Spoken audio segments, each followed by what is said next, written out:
વડોદરામાં સ્માર્ટ મીટરના વિરોધને લઈ એમજીવીસીએલના એમડીનું નિવેદન સામે આવ્યું છે. હાલમાં એમજીવીસીએલે 27,000 મીટર લગાડવામાં આવ્યા. વડોદરામાં 15,000 મીટર એક્ટિવ છે. રજાઓ અને ચૂંટણીને કારણે વીજ કનેક્શન બંધ નહોતું કર્યું.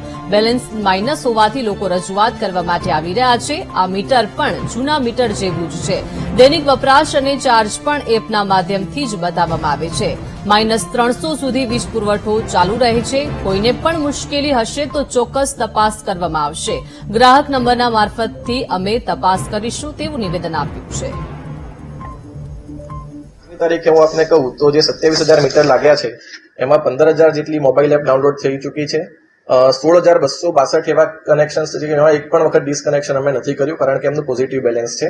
9,408 વખત લોકોનું ડિસ્કનેક્શન થયું છે પણ પૈસા ભરવાથી 9,012 લોકોનું રિકનેક્શન પણ થઈ ગયું છે. બાકીના લોકોનું પણ પૈસા મતલબ રિચાર્જ બેલેન્સ હશે તો તરત રિકનેક્શન થઈ જશે. અને આજની તારીખે પોઝિટિવ એ છે કે 18,278 જેટલા એકાઉન્ટમાં અત્યારે પોઝિટિવ બેલેન્સ છે. એટલે આમ જોવા જઈએ તો 25,000 મીટરની અંદર છેલ્લા 2 મહિનાથી આ કામગીરી ચાલે છે.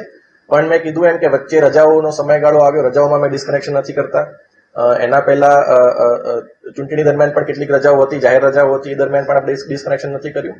અને એક સાથે ડિસ્કનેક્શન થવાના કારણે આ પ્રકારે પરિસ્થિતિ ઊભી થઈ છે. પરંતુ આ કામગીરી છેલ્લા 2 મહિનાથી ચાલે છે અને 2 મહિના દરમિયાન ખૂબ જ સારો રિસ્પોન્સ અમને મળી રહ્યો છે. સૌથી પહેલું મીટર મેં મારા ઘરે પોતે લગાવેલું હતું. હું પોતે પણ ડેલી રિચાર્જ કરું છું. મેં જાતે પણ જાણી જોઈને 300 થી નીચે બેલેન્સ જઈ દઈને ડિસ્કનેક્શન પણ જોયું છે અને ફરી પાછું બેલેન્સ કરીને રિકનેક્શન પણ જોયું છે. પણ જે કેટલાક કેસીસ તમે જે કહો છો કે આમાં આવું થયું છે, ચોક્કસ અમને જો કન્ઝ્યુમર નંબર મળશે તો જે રીતે અમે આ બેનની ડિટેલ્સ અમે કાઢીને અમે ખાતરી કરી શક્યા છીએ, એ જો કન્ઝ્યુમર નંબર મળશે તો અમે ચોક્કસ એની પણ ખાતરી કરીશું. અને તમામ પ્રકારની મતલબ કોઈ પણ પ્રકારનું સજેશન હશે કે કોઈ પણ પ્રકારની ગ્રીવન્સ હશે તો એના માટે અમે હંમેશા તત્પર છીએ. પ્રોવાઇડેડ કે અમને એમનો નંબર ડેટા મળે તો અમે ડેટાથી ખાતરી કરી શકીએ. તો આ તરફ સુરતમાં ડીજીવીસીએલે લગાવેલા સ્માર્ટ મીટરનો વિરોધ થઈ રહ્યો છે. પીપળોદ વિસ્તારમાં સ્માર્ટ મીટર લગાવવામાં આવ્યા છે તો ગ્રાહકોનો ડીજીવીસીએલ કચેરીએ વિરોધ થઈ રહ્યો છે. સ્માર્ટ મીટરમાં વધુ બિલ આવતું હોવાના ગ્રાહકો આક્ષેપ કરી રહ્યા છે. 1,500ની જગ્યાએ 2,000 થી 2,500 બિલ આવતું હોવાનો પણ ગ્રાહકો આક્ષેપ કરી રહ્યા છે. વીજ સપ્લાય બંધ થઈ જતો હોવાનો પણ ગ્રાહક આક્ષેપ કરી રહ્યો છે.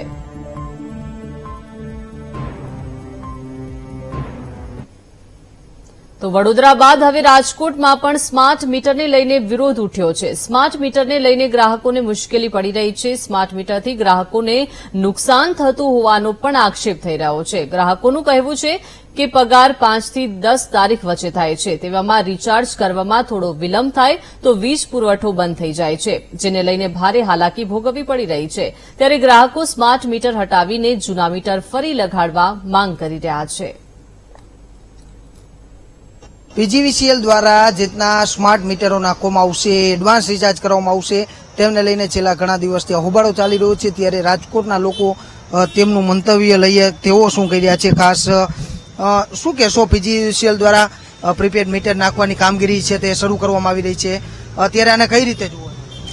એક જોવા જઈએ તો જે પીજીવીસીએલની એડવાન્સ રિચાર્જની જે કામગીરી છે એમાં અત્યારે નોકરિયાત માણા હોય કે પછી કોઈ હાવ મધ્યમ વર્ગને અથવા જો જે લોકો પૈસાદાર સુખી માણા છે કે જેને પૈસાની અનુકૂળ છે એ લોકોને કોઈ પ્રોબ્લેમ નથી પડવાનો. પણ આના લીધે જે મધ્યમ વર્ગના છે અને જે દરરોજ ખાવાવાળા માણસ છે એ લોકોને ઘણા પ્રોબ્લેમ થવાના છે. કારણ કે જો એમાં એવું છે કે એડવાન્સ રિચાર્જના કારણે પછી તમે પાવર સપ્લાય કરી શકો, એ બધું થાય તો જે જરૂરિયાતવાળો માણસ છે અને અત્યારે સમજો કોકને લાઇટ બિલ ભરવાના, અત્યારે જે ફિઝિકલ જે પૈસા દેવાની ઓફિસે જવાનું એમાંય ફાફા પડતા હોય. તો આ એડવાન્સ ટેકનોલોજીથી જે ઓનલાઈન રિચાર્જવાળી જે પ્રોસેસ છે એનાથી તો આવવાના જ છે સંભાવના એ બધી.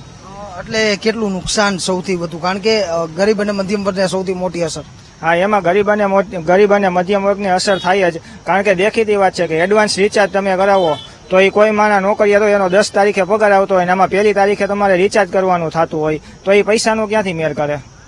ચોક્કસથી જેટના લોકોની વેદના છે, તમે શું કહેશો? જેટના સ્માર્ટ મીટરની વાત છે તેને કઈ રીતે જુઓ? ભાઈ વાત કરી, સ્માર્ટ મીટર પ્રીપેડ છે તો પ્રીપેડમાં જેમ આપણે મોબાઈલ યુઝ કરીએ છીએ તો એમાં વોડાફોન છે, આઈડિયા છે કે પછી એરટેલ છે તો એમાં આપણે ચેન્જીસ કરી શકીએ છીએ, એની સ્કીમો હોય, ઓફર હોય એ મુજબ. આમાં તો એક જ ઓપ્શન છે આપણી પાસે પીજીવીસીએલ, બીજો કોઈ ઓપ્શન નથી, જે એમાં જ આપણે રહેવાનું છે. બીજું કે આમાં મોનિટરિંગ બી નથી કે તમે આજે રિચાર્જ કરાવ્યું 3 દીમાં પૂરું થઈ ગયું તો મોનિટરિંગ હોવું જોઈએ. જો આમાં મોનિટરિંગ કઈ રીતે તમે કરી શકો કે કેટલા યુનિટ તમે વાપરા કેટલા નહીં.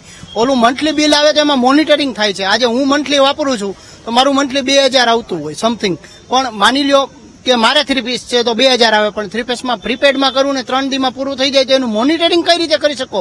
માણસ કઈ રીતે માને કે એક જાતનું જે મહિનાનું 2000નું બિલ આવતું હોય અને એ 3 દિવસમાં 2000 પૂરા થઈ જાય તો કઈ રીતે તમે એને એક્સપ્લેન કરી શકો, જસ્ટિફાઈ કરી શકો કે આ 2000 કઈ રીતે વપરાણા છે? જે પીજીવીસીએલ પાસે વસ્તુ હોવી જોઈએ. પછી અન્ય પણ તમે શું કહેશો? આ જે સ્માર્ટ મીટરની વાત છે તેને કઈ રીતે જોઈ રહ્યા છો? આજે આપણે અત્યારે બીજા કાર્ડ આપણે સિમ કાર્ડ લઈએ તો એમાં એરટેલ છે, જીઓ છે, વોડાફોન છે, બધા ઓપ્શન આપણે મળી શકે કે આમાં નેટવર્ક નથી આવતું તો બીજામાં આપણે જઈ શકીએ. અત્યારે પીજીવીસીએલ નો આપણે કહી શકીએ કે ઇજારો જ છે કે ભાવ ગમે એટલા રાખી શકીએ, એનો કોઈ ઓપ્શન નથી. તો એક ઓપ્શન હોવો જોઈએ કે જે આપણે શિફ્ટ કરી શકીએ કે આમાં નથી ફાવતું તો બીજામાં જઈ શકીએ. તો આ છે ખરેખર. તો વડોદરા બાદ હવે ગોધરામાં સ્માર્ટ પ્રીપેડ વીજ મીટરનો વિરોધ થઈ રહ્યો છે. ગોધરાના ખાડી ફળિયામાં રહેતા શ્રમજીવી પરિવારોએ વિરોધ કર્યો છે. શ્રમિકો પાસે મોબાઈલ ન હોવાના કારણે રિચાર્જ કરાવી શકતા નથી એટલે વીજળી બંધ થઈ ગઈ. તો અંધારામાં ટોર્ચના સહારે શ્રમજીવી પરિવારો જમવાનું બનાવી રહ્યા છે. રિચાર્જ કરાવ્યા બાદ ઝડપથી પૂરું પણ થઈ જતું હોવાનો સ્થાનિકો આક્ષેપ કરી રહ્યા છે. આક્ષેપને લઈને ધારાસભ્યએ વીજ કંપનીના અધિકારીઓ સાથે બેઠક કરી હતી. તો 2000ની ક્રેડિટ લિમિટ કરવા ચર્ચા કરવામાં આવી હતી. વીજ કંપનીના અધિકારીઓએ ઉપરના અધિકારીઓને રજૂઆત કરવાનું આશ્વાસન આપ્યું છે.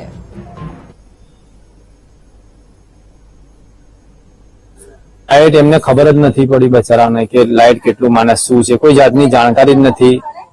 હવે અને લાઇટ બંધ કરી દીધું છે. હવે ત્યાં લાઇટ બિલ ન ભર્યાનું હોય તો એક વાત અલગ છે, લાઇટ બિલ ત્યાં ભરી શકે. હવે લાઇટ ન હોવાના કારણે એમને ખબર જ નથી પડી શું કરીએ, કઈ જઈએ.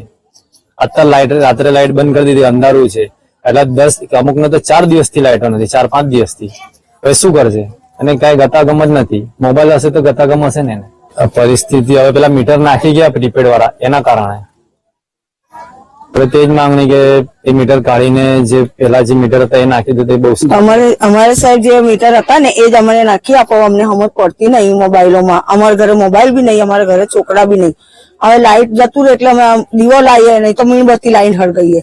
અમે ગરીબ માણસ કઈથી લાવીએ સાહેબ? અમારે મહિને પગાર આવે તો પેલા જે 2 મહિના આવતું હતું એ અમે ભરી દઈએ બિલ, પણ આ અમે કઈથી ભરીએ લાઈન પૈસા એકદમ? તો કેમ કે અમારા કામવાળા બી વચ્ચે તો ના આપે અમને. ના તો અચાનક જ લાઈટ લઈ લે છે. અમે તો ડાયાબિટીસ અમે તો મરી જઈએ છીએ પંખા વગર ને લાઈટ વગર. એટલે કરીએ શું અમે? હવે એટલા દિવસથી એટલા પરિવાર તડફડે છે, લોકો ઘર છોડીને જતા રહ્યા છે બિચારા. શું કરે?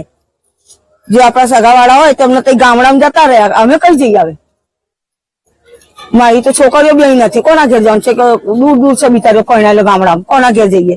જમાઈ છોડીને ઘેર કેટલા દાડા રહેવાય? તો અમારી માંગણી એ છે અમારું જૂનું જે મીટર હતું એ જ અમને અપાઈ દો, બીજું કશું નહીં જોયું તમને.